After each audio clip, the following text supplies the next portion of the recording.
안녕하세요. 시어머니의 못 말리는 도벽 때문에 이혼했어요. 주변 사람들한테 말하자니 제 얼굴에 침 뱉기 같고 쪽팔리기도 하고 이렇게라도 올리면 전 남편이 혹시나 듣고 반성 좀 하려나요? 아무튼 제 이야기 한번 시작해 볼게요. 요즘에는 맞선을 보는 게 흔하지 않은 것 같지만 저희 부모님은 중매 결혼을 하셨어요. 그런데 오히려 결혼 전보다 결혼 후에 동네에 닭살 부부라고 소문이 날 만큼 두 분 사이가 좋아지셨다고 해요. 제가 태어났을 때 갓 태어난 저를 어르고 달래는 아빠를 보고 엄마가 첫눈에 반했다고 하시더라고요. 애가 태어나고 나서야 첫눈에 반했다니 이상하게 들릴 수도 있지만 저는 그 나름대로 참 낭만적이라고 생각했어요. 그런 부모님을 보고 자라서인지 저는 맞선에 대한 부담도 크게 없었지요.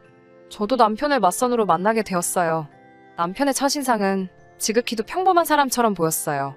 적당히 호감 가는 외모에 대화도 그럭저럭 잘 통했고요. 시부모님도 평범하신 분들 같았어요. 유난히 잘해주시는 것도 아니고 이유 없이 저를 구박하지도 않으셨고요. 모든 게 그냥 원만하게 흘러가서 어느 순간 보니 결혼하고 있었어요. 유일하게 마음에 걸리는 건 신우이에 해당하는 사람을 전혀 만나보지 못했다는 거였네요. 남편에게 신우이에 대해서 묻자 누나는 일하느라 매우 바쁘고 이런저런 이유로 다른 가족들하고도 왕래가 없다고 짧게 말해주더라고요. 말하고 싶은 것 같지 않기에 저도 더 이상 시시콜콜 묻지 않았어요. 신혼생활은 시댁에서 비교적 가까운 곳에서 시작했어요. 저도 그렇고 남편도 그렇고 북적이는 도시 생활은 원하지 않기도 했고 마침 시댁 근처에 적당히 괜찮은 집이 나와 있었거든요. 텃밭 가꾸기가 취미라는 시어머니께서는 본인이 직접 키웠다며 채소를 자주 가져다 주셨어요. 그렇지만 둘만 사는 신혼부부인 저희에게는 상당한 양이어서 결국 버릴 때도 있었지요. 버릴 때마다 죄짓는 마음이 들어서 안 가져다 주셔도 된다고 극구 사양도 해보았지만 시어머니는 자꾸만 매일같이 채소를 가져다 주셨어요. 어쩔 수가 없어서 한 번은 서점에서 보존식에 대한 책을 사서 여러 가지 방법을 시도해보기도 했어요. 토마토는 병조림으로 만들고 무는 말랭이로 만들고 그런 식으로 말이지요. 그런데 어느 날이었어요. 그날도 시어머니께서 잔뜩 채소를 가져다 주셨는데 문득 뭔가 이상하다는 생각이 들었어요. 텃밭 채소치고는 흙 하나 묻어있지 않고 너무 깔끔한 거지요. 쪽파를 몇 단 가져다 주셨는데 마트에서 파는 것처럼 고무줄로 묶여있는 게 몇 단 보이더라고요.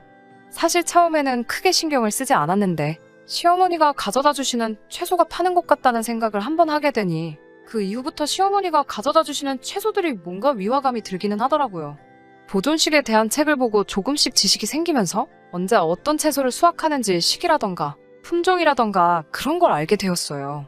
물론 기본적인 건 알고야 있었지만 사실 요즘 마트에서 대부분의 채소는 다 1년 내내 팔고 있으니까 깊이 생각해본 적은 없었지만요. 하지만 생각해보면 시어머니께서 가져다 주시는 채소에는 가끔씩 수확철이 지난 것도 있기는 했어요. 마트야 뭐 여러 가지 방법이 있겠지만 텃밭에서 기르는 채소도 그렇게 철진한 생산이 가능한가라는 의구심이 생겼지요. 그래서 하루는 남편에게 조심스레 텃밭에 대해서 물어봤어요.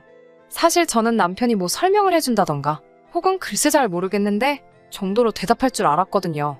그런데 대번에 도대체 뭔 생각을 하는 건데 지금? 이라며 저를 마치 의심병 환자처럼 취급하더라고요. 저는 제가 아무래도 말실수를 했나 보다라고 생각했지만 그래도 한편으로는 제가 한 번도 텃밭을 본 적이 없다는 사실을 깨달았어요. 그래서 나쁜 뜻이 있는 건 아니었지만 시어머니께 번번이 얻어먹기만 해서 죄송하다고 제가 이번엔 텃밭 일을 좀 도와드리고 싶다고 말씀드렸어요. 하지만 칼같이 딱 잘라 거절하시더라고요. 그 이야기를 옆에서 듣고 계시던 시아버지는 그동안 시어머니가 아는 사람이 시어머니한테 채소를 너무 자주 많이 줘서 아들 부부한테도 나눠주고 있는 줄 알고 계셨나 봐요. 그래서인지 제가 텃밭 일을 돕겠다고 제안하자 텃밭? 그게 대체 무슨 말이냐? 는 식으로 반응을 보이시더라고요.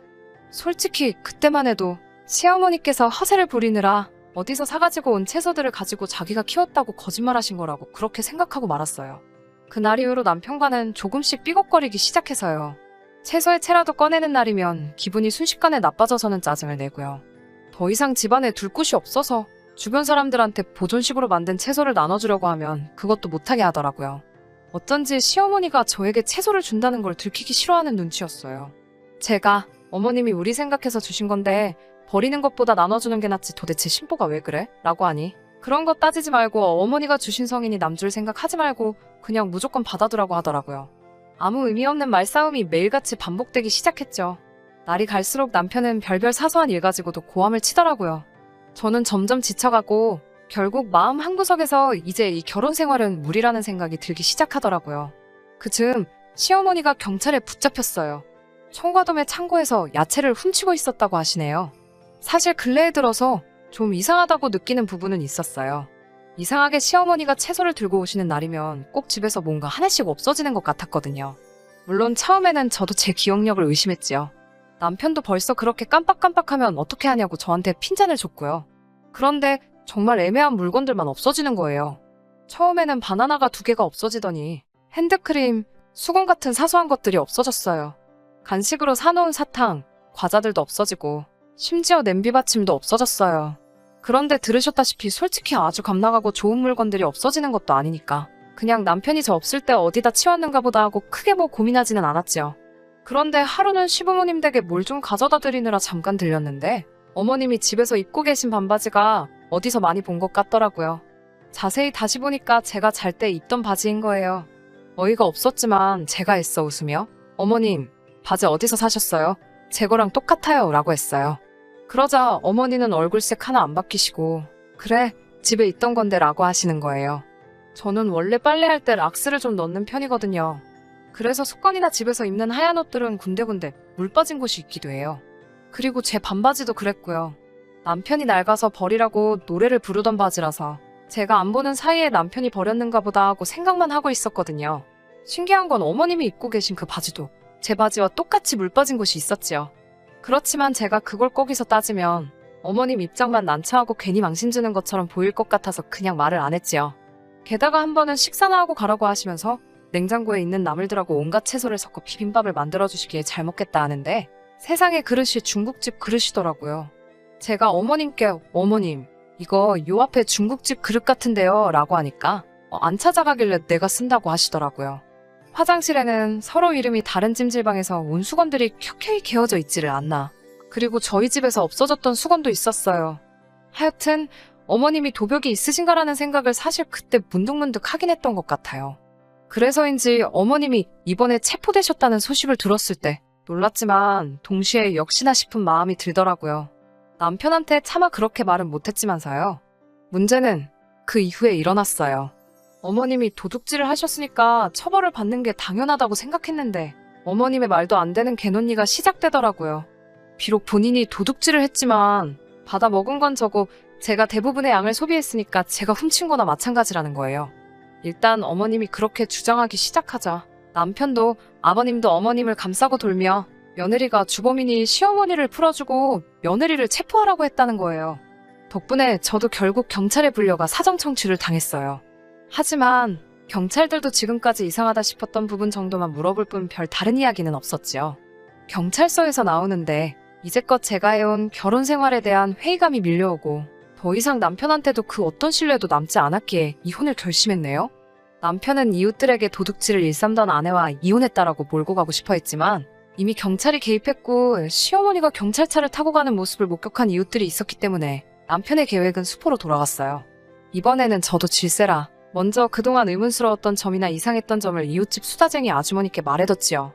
게다가 제가 위자료를 받고 이혼하게 된 것도 말해뒀으니 전 남편이나 아버님의 말은 아무도 믿지 않겠지요. 사실 전 남편이나 아버님이 언제부터 어머님의 도벽을 눈치챘는지 왜 말리려고 하지 않았는지 궁금했지만 제대로 들을 수는 없었어요. 어렴풋이 짐작컨대 처음에는 진짜로 몰랐고 나중에는 본인들도 어찌할 방법을 찾지 못하고 그저 감추고 숨겨주기에 급급했던 것 같더라고요. 그리고 얼마 뒤 남편의 누나 신우이를 만나게 되었어요. 신우는 저에게 정말 미안하다며 사과하더라고요.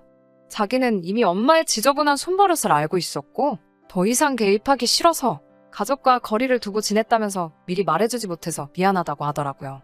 소문에 의하면 어머님에게 이거 말고도 여죄가 있다고는 하는데 이혼 자체가 워낙 초스피드로 이루어져서 아직 어머님은 재판에 붙여지지도 않았네요. 뭐 죄를 지었으니 합당한 벌을 받아야 한다고 생각해요. 솔직히 좀 같이 욕해달라고 쓴 거 맞아요. 남편이든 누구든 시댁 식구가 이것 좀 듣고 정신 좀 차렸으면 좋겠네요. 행복한 한 주 되시고요. 들어주셔서 감사해요. 끝까지 들어주셔서 감사합니다. 오늘의 사연은 여기까지입니다. 구독과 좋아요, 알람 설정 부탁드리고 더 좋은 사연으로 다시 찾아뵙겠습니다. 감사합니다.